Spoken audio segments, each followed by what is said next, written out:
സുറുമി രചന അവന്തിക അവതരണം സെൽസാമുസ്തു.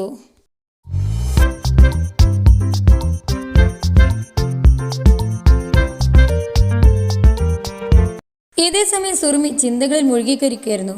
സ്വന്തത്തെ പഴിച്ചും ശാസിച്ചും ഉപദേശിച്ചും അവളുടെ ഉള്ളിലെ പ്രണയത്തെ കുഴിച്ചുമുടാൻ ഉള്ളിൽ നിന്ന് ആരോ അലമുറ കൂട്ടിക്കൊണ്ടിരുന്നു.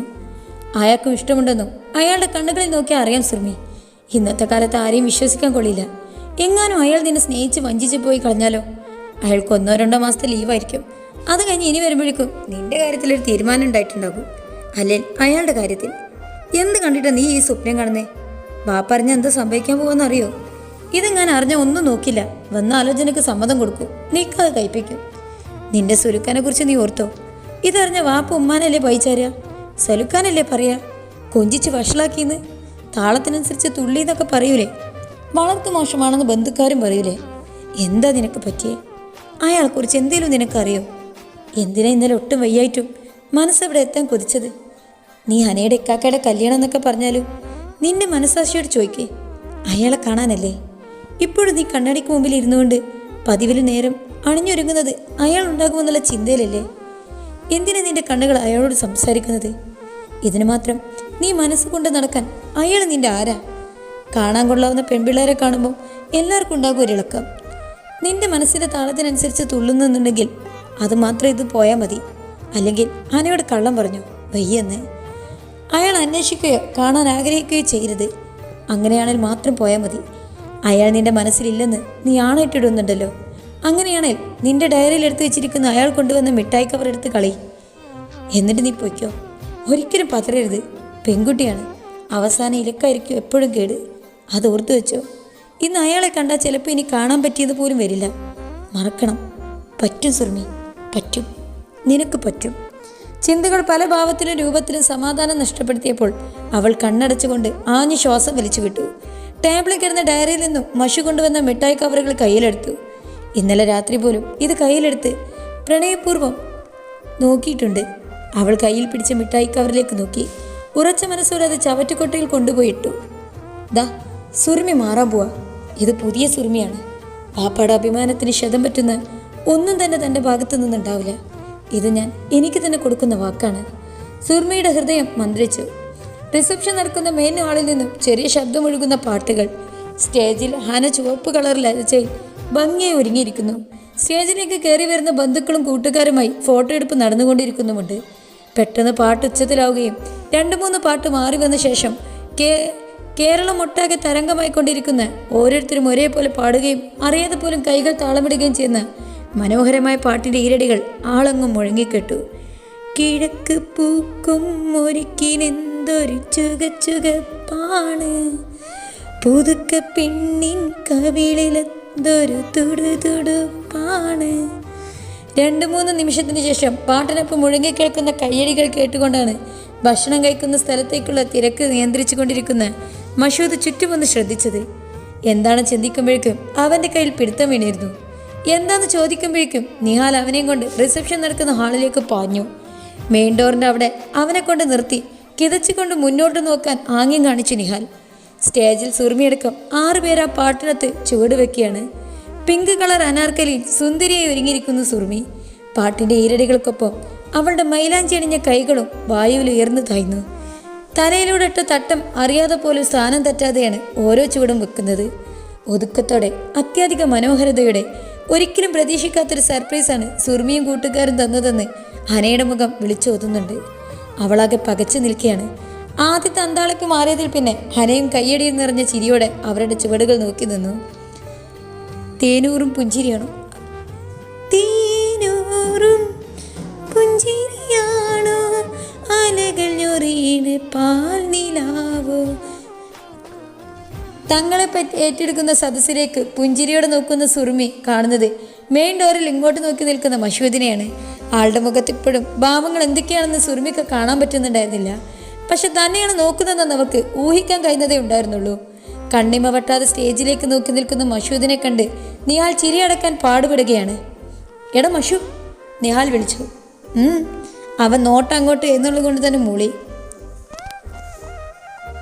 നിഹാൽ തോളുകൊണ്ട് അവൻ്റെ തോളിലൊന്ന് തട്ടി. എന്താ പറയ്, മഷൂദിന്റെ നോട്ടത്തിന്റെ ഭംഗം വന്നതുപോലെ അവനൊന്ന് മുരണ്ടു. നീ സീൻ കണ്ടിട്ടുണ്ടോ? സീനോ? അവന്റെ ചോദ്യത്തിൽ ആശ്ചര്യം. ഒന്ന് പതുക്കെ പാറടാ, ഈ പാട്ടിന്റെ സീൻ കണ്ടിട്ടുണ്ടോന്ന്. ഇല്ല. എന്തേ? ദാ ഏകദേശം ഇതുപോലെയാണ്. ഹീറോ ഡാൻസ് കളിക്കുന്ന ഹീറോയിനെ വായി നോക്കുന്നു. പക്ഷേ ഇതുപോലല്ല കേട്ടോ. നിന്റെ വായ്നോട്ടം നല്ല ബോറാ മഷു. നീ ഒന്ന് ചിരിച്ചോണ്ടേ റൊമാൻറ്റിക് ആയിട്ട് വായി നോക്ക്. എന്നിട്ടാ ഈ കാണുന്ന വരാന്തയിലൂടെ നടന്ന് ഈ ഗ്ലാസ് വിൻഡോയിലൂടെ ഒക്കെ നോക്കി നോക്കി ലാസ്റ്റ് ആ കാണുന്ന എൻട്രി വഴി ഒന്ന് എത്തി നോക്കി. സൂപ്പറായിരിക്കും. മഷൂദ് പല്ലുരുമ്പിക്കൊണ്ട് നിഹാലിനെ നോക്കി. ഞാനൊരു ഐഡിയ പറഞ്ഞതല്ലേ, അവിടെ എത്തുമ്പോൾ അവൾ നിന്നെ നോക്കും, ചിരിക്കും.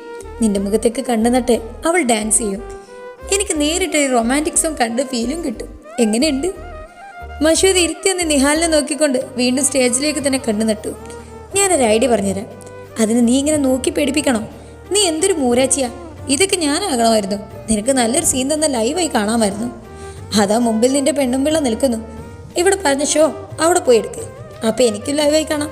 നിഹാൽ മുഴുവിക്ക് മുമ്പ് തന്നെ അവൻ്റെ ചെവിയിലത് മഷൂദ് പറഞ്ഞു നിർത്തി. കാതടിപ്പിക്കുന്ന കരഘോഷത്തോടെ അവരുടെ ചുവടുകൾക്ക് സദസ് ഏറ്റെടുത്തത്. ഡാൻസ് കഴിഞ്ഞതും ഹന സുർമിയെ പോയി ഇറുകി പുണർന്നിരുന്നു. എടി താങ്ക്സ് ഡി. നീ കളിച്ചിരുന്നല്ലാതെ ഇപ്പം ഇതെങ്ങനെ? ഹന അവളെ ഇറുകി പിടിച്ചുകൊണ്ട് തന്നെ ചോദിച്ചു. നീ കുറച്ച് ദിവസം ലീവായപ്പം വെറുതെ 2 ദിവസം കൊണ്ട് ഉണ്ടായതാ. ഇവരൊക്കെ റെഡിയായപ്പം കൊറിയോഗ്രാഫർ ഞാൻ തന്നെയായി. കുറേ ആയില്ലേ, ഒക്കെ ഒന്ന് പൊടി തട്ടിയെടുത്തു. സുർമി അവളുടെ താടി പിടിച്ചുകൊണ്ട് തന്നെ മറുപടിയും കൊടുത്തു. കെട്ടിപ്പിടിച്ച് കവിളിലൊരുമ്മയായിരുന്നു ഹനയുടെ മറുപടി. ആ ക്ലിക്ക് അതിൻ്റെ ഭംഗി ഒട്ടും കളയാതെ ഫോട്ടോഗ്രാഫർ എടുക്കുകയും ചെയ്തു. കുറച്ച് കഴിഞ്ഞപ്പോൾ തന്നെ നദീസും വീട്ടുകാരും വന്നു. കൈകൊട്ടിപ്പാട്ടും മേളവുമായി അവനെ ഹനയുടെ കസിൻസ് സ്റ്റേജിലേക്ക് കയറ്റി. നദീനെ കൊണ്ട് മുട്ടുകുത്തി ഹനക്ക് പൂവ് കൊടുപ്പിച്ചും പാട്ട് പാടിപ്പിച്ചും കഴിഞ്ഞാണ് നദീൻ ഹനക്ക് മഹറണിയിപ്പിച്ചത്. ഭക്ഷണം കഴിഞ്ഞ് ഫോട്ടോ സെക്ഷൻ കഴിഞ്ഞ് യാത്ര പറയാൻ ചെന്ന സുർമിയെ ഹന പോകാൻ സമ്മതിച്ചില്ല. പെണ്ണിനൊപ്പം വരുന്നവരുടെ കൂടെ വരണം. അവിടെ എത്തുമ്പോൾ നിന്നെ കാണുമ്പോൾ എനിക്ക് ഒത്തിരി ടെൻഷൻ കുറയുമെന്നൊക്കെ പറഞ്ഞവളെ പിടിച്ചു വെച്ചു. സുലുക്കാനോട് പറഞ്ഞിട്ടില്ലെന്ന് പറഞ്ഞപ്പം ഉടനെ തന്നെ ആരുടെ ഫോൺ പൊക്കിക്കൊണ്ടുവന്നു വിളിച്ചറിയിക്കാൻ. പിന്നെയും അടിച്ചു നിന്ന് അവളെ കൊണ്ട് നമ്പർ ഡയൽ ചെയ്യിപ്പിച്ച് ഹന തന്നെ വിളിച്ചു പറഞ്ഞു. പേടിക്കാനൊന്നുമില്ല, ഇവിടെ കുറേ കസിൻസ് ഉണ്ട്, അവരുടെ കൂടെയാണെന്നൊക്കെ അവൻ പറഞ്ഞപ്പം സൽമാനും സമ്മതം. ഒരുവിധം ആളെ കാണാതെ ഉള്ളിലുള്ള നോവിനെ അടച്ചുപൂട്ടി മാറി നടന്നതായിരുന്നു. ഇനി പന നിർബന്ധിക്കുമ്പോൾ വേറെ നിവൃത്തിയില്ലല്ലോ. സുർമിയുടെ ഉള്ളം വിങ്ങുന്നുണ്ടായിരുന്നു. പിന്നെ പോകാനിറങ്ങുമ്പോഴുള്ള ഹനയുടെ കരച്ചിൽ ചടഞ്ഞ് ഉമ്മയുടെയും വാപ്പച്ചിയുടെയും നിഹാലിൻ്റെയും എന്തിനെന്നില്ല വന്ന ഹിബയെ വരെ കെട്ടിപ്പിടിച്ച് കരഞ്ഞു ഹന. അവസാനം നിന്ന് കാല് കഴിഞ്ഞ നദീൻ തന്നെ അവളെ പിടിച്ച് കാറി കയറ്റി. പോകാൻ നേരം നിഹാലിനെ കൈകാട്ടി വിളിച്ചു അവൾ. നിനക്ക് പോകാനായില്ലേ? നീ പോയിട്ട് വേണം എനിക്ക് എൻ്റെ പെണ്ണുമ്പിള്ളക്കൊന്ന് ആഘോഷിക്കാൻ എന്നും പറഞ്ഞ് നിഹാലിനെ കോക്കറി കാണിച്ച് മുഖം കയ്യിലെടുത്ത് നെറ്റിയിൽ ചുംബിച്ചു. നിഹാലിൻ്റെ കണ്ണുകളും നിറഞ്ഞെങ്കിലും പോയടി, ആ ചുണ്ടിലെ സാധനത്തിൻ്റെ മേലെ എൻ്റെ മേലെ ആക്കല്ലേ എന്നും പറഞ്ഞ് കൊണ്ടവൾ അടർത്തി മാറ്റി. ഡോർ അടച്ചു കൊടുത്തുകൊണ്ട് പോയി വാന്നും പറഞ്ഞ് ഞങ്ങൾ വരുന്നുണ്ടെന്ന് പറഞ്ഞപ്പോൾ അവൾക്ക് പറയുമുണ്ടായിരുന്നു സുർമിയെക്കുറിച്ചാണ്. എൻ്റെ നിർബന്ധത്തിന് നിന്നതാ. അവരുടെ കൂടെ ബസ്സിലാക്കി കൊടുത്തേക്കണേ, രാത്രി ലേറ്റായാൽ ഒന്ന് വീട് വരെ ആക്കി കൊടുക്കണം കേട്ടോ എന്ന് പറഞ്ഞ് ഏൽപ്പിക്കുമ്പോൾ കിട്ടിയ അവസരം എങ്ങനെ വിനിയോഗിക്കണമെന്ന് കണക്ക് കൂട്ടി തുടങ്ങിയിരുന്നു നിഹാല്. മറക്കല്ലേന്ന് വീണ്ടും അവൾ ഓർമ്മിപ്പിക്കുമ്പോൾ സഫയുണ്ട്, അവളെ കൂടെ നിന്നോളും, ബാക്കിയൊക്കെ ഞാൻ ഏറ്റെന്ന് അവൻ മറുപടി പറഞ്ഞവളെ യാത്രയാക്കി. ചെക്കനും പെണ്ണും പോയി കഴിഞ്ഞപ്പോൾ സഫ പോകാനിറങ്ങി. മഷൂദിനെ അന്വേഷിച്ചു കൊണ്ടിരിക്കുന്ന സഫ വന്ന് പെട്ടെന്ന് നിഹാലിൻ്റെ മുമ്പിലും. മഷുച്ചയോട് വീട് വരെ ആക്കിത്തരാൻ പറയോ എന്ന് ചോദിക്കുമ്പോൾ സുർമിയുണ്ട്, അവൾക്കൊരു കൂട്ടിന് നിന്ന് നിർത്തണമെന്ന് പറഞ്ഞ് ഹന പോയത്. നീ സുർമിയുടെ അടുത്തേക്ക് ചെല്ലി, ഞാൻ ഈ ട്രാവലർ സീറ്റെല്ലാം ഓക്കെ ആണോ എന്ന് നോക്കട്ടെ എന്ന് പറഞ്ഞുകൊണ്ട് അവൾ ഹാളിലേക്ക് തന്നെ പറഞ്ഞു വിട്ടു. അവൻ സഫയെ വീട്ടിൽ കൊണ്ട് വിട്ട് വരാമെന്ന് പറഞ്ഞ് മഷൂദിനെ 1ഉം 2ഉം പറഞ്ഞ് അവിടെ പിടിച്ചു നിർത്തി. പയ്യൻ്റെ വീട്ടിലേക്ക് പോകുന്ന ട്രാവലറും മറ്റു വണ്ടികളും പോകാൻ റെഡിയാക്കിക്കൊണ്ട് ഇയാൾ നേരെ പോയത് ഹിബയുടെ അടുത്തേക്കാണ്. അവളെയും കൊണ്ട് അവൻ്റെ കാറിൽ പുറകിൽ കയറ്റിയിരുത്തി. പിന്നെ നേരെ ഹാളിൽ ചെന്ന് സഫയുടെ സുർമിയുടെ ഹിബയിരുന്ന് കാറ് കാണിച്ചു കൊടുത്തു. അതിൽ പോയി കയറാൻ പറഞ്ഞു.